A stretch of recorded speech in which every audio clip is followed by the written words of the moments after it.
Hi guys, in this video I'm going to be breaking down exactly how I manage my own mental health from day to day and the things I do so that I make sure not to become overwhelmed or excessively anxious.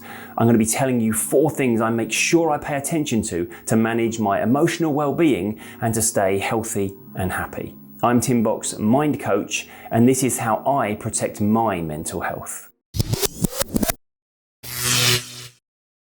Okay, so I'm a full-time professional therapist. I've been working with clients, helping them to overcome anxiety issues, depression, and all sorts of other psychological and mental health issues for the last 12 years or so. So surely it's a given that I make sure I'm mentally in a good place, right? Well, that probably should be the case, but you'd be surprised how many therapists are in therapy, how many life coaches' lives are an absolute mess, and how many mental health professionals are just plain unhappy. Just because we preach this stuff doesn't necessarily mean we're all walking the walk. For me, it was certainly the case for the first few years of my career that I wasn't necessarily in a good place emotionally, and it took me a while to get a handle on my own mental health. But this was mainly because I wasn't treating my mental health with the respect it deserved. And this is the mistake I see many people making these days.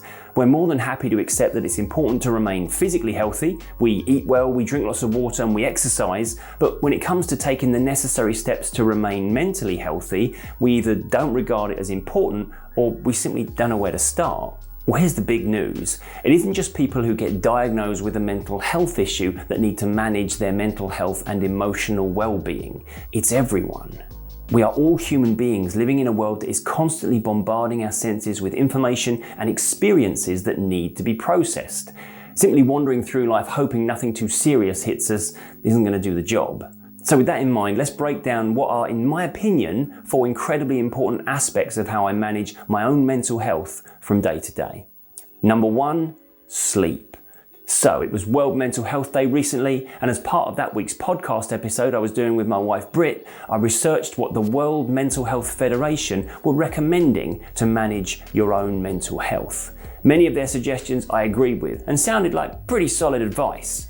However, I was stunned to see that sleep wasn't even mentioned in their top 10. Now, in my opinion, getting a good night's sleep is the number 1 most important action we can take to manage our mental health. Most extreme emotional or psychological disorders are either greatly exacerbated or even entirely caused by a lack of sleep.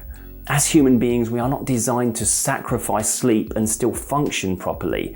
Our performance drops off with our energy levels. No matter what you're doing or what life is throwing at you right now, if you just prioritize getting enough sleep, you'll very probably find you can cope with it in some way or another.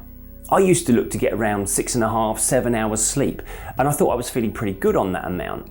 That was until I experimented with scheduling in a full 8 hours every night. The difference in the way I felt and how much I achieved from day to day was huge. Too many of us walk around from day to day simply getting the sleep we feel we can get by on, perhaps not even realizing how good we could be if we decided to rest long enough to fully recharge our batteries every night. And I know you're going to tell me now that it isn't that easy and that life is busy, work, kids, relationships, but let's be clear here.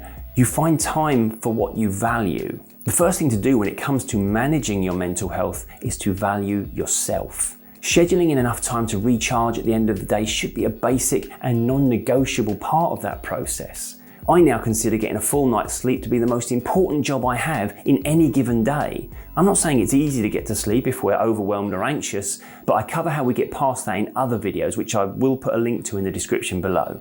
The point I'm making here is that all too often we sacrifice sleep for seemingly more important things, such as working late, binging our favourite Netflix show, or just scrolling social media. And this could be the big reason why you regularly find yourself struggling. You're simply not allowing your brain enough time to fully recharge. That brings me on neatly to number 2, stop scrolling. So when the news came out recently that Facebook have done their own research into the negative impact that social media has on our mental health, I don't think anyone was particularly surprised by the results. The news that Facebook prioritizes their income over our psychological well-being perhaps isn't a tremendously shocking revelation.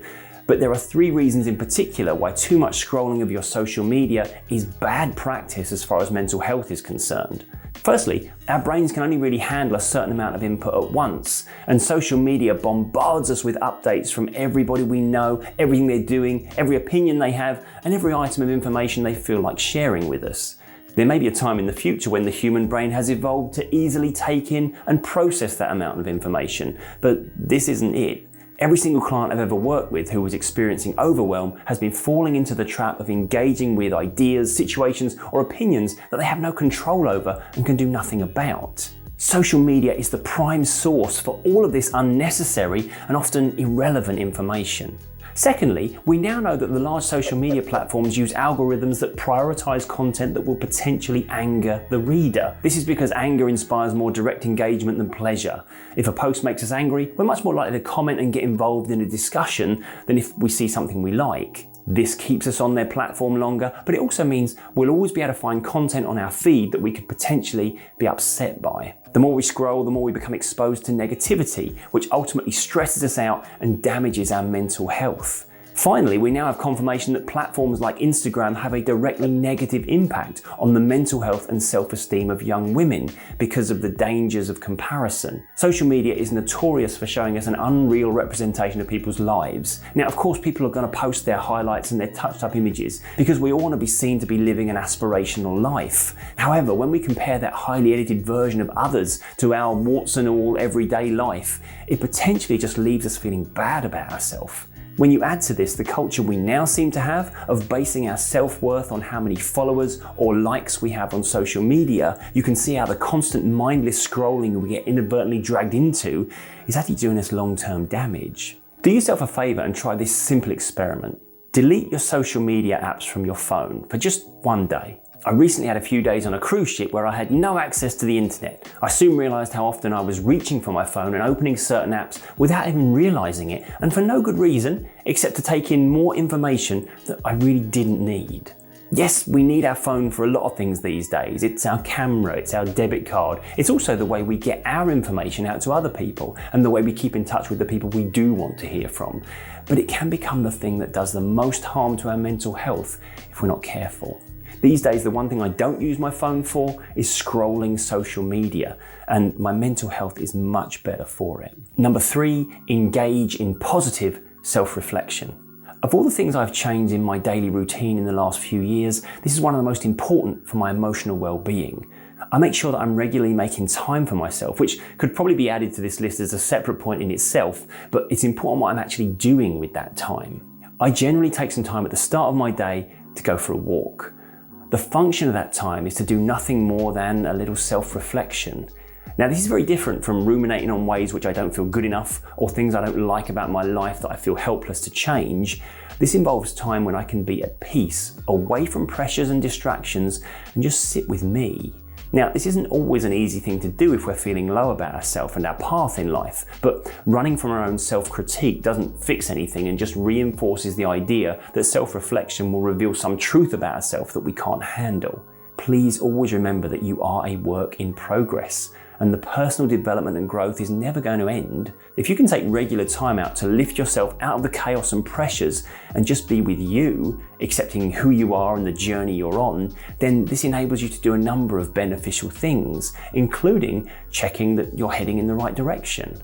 A friend of mine told me a few years back that commercial planes spend something like 95% of each flight slightly off course. That's just how the autopilot function works. It navigates by recognizing when it's slightly off course and correcting that regularly and incrementally. The fact that it knows where it wants to end up and of course doesn't waste time or energy chastising itself for being off course makes the process of getting there fairly simple. A side note here, make sure to couple this one with this final one. Number 4, recognize your achievements. So it's in our nature to notice the negatives in life. That's not because we're negative thinkers, it's because the things that aren't quite right are inevitably the things that require more attention. It's like seeing a fence where every post in that fence is perfectly upright except one that's wonky. Which one do we notice most? The wonky one. Not because we have a negative outlook, but because that's the one that still needs to be put straight. It gets our attention because it's demanding our attention. The upright posts don't require our focus, they're fine. The mistake here would be to only notice the wonky fence post. Then we might get the idea that this entire fence is bad, when actually, in general, it's pretty damn good. Whilst it's okay for your focus to go on the things that need attention in your life, don't fail to also notice the things you're doing well and the steps you've already taken. It's deliberately drawing our attention to our achievements and reminding ourselves of how well we're doing that helps us to feel able to cope with the next challenge. In simple terms, it increases your self-esteem and as a result, lowers anxiety levels. Now, it took me a while to get comfortable with doing this one, but making sure I give myself credit for even the small achievements is an important part of how I now manage my mental health, and I highly recommend you make it a staple of your daily process. So, what are your top tips for managing your mental health?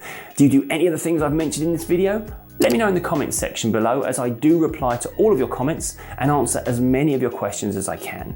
That's it for now though, but don't forget to hit that like button and make sure to subscribe, as I'll be putting up a part 2 to this one next week with some more of the things I do to manage my mental health in these strange times. I'm Tim Box, Mind Coach. Always remember to be kind to your mind, and I'll see you next time.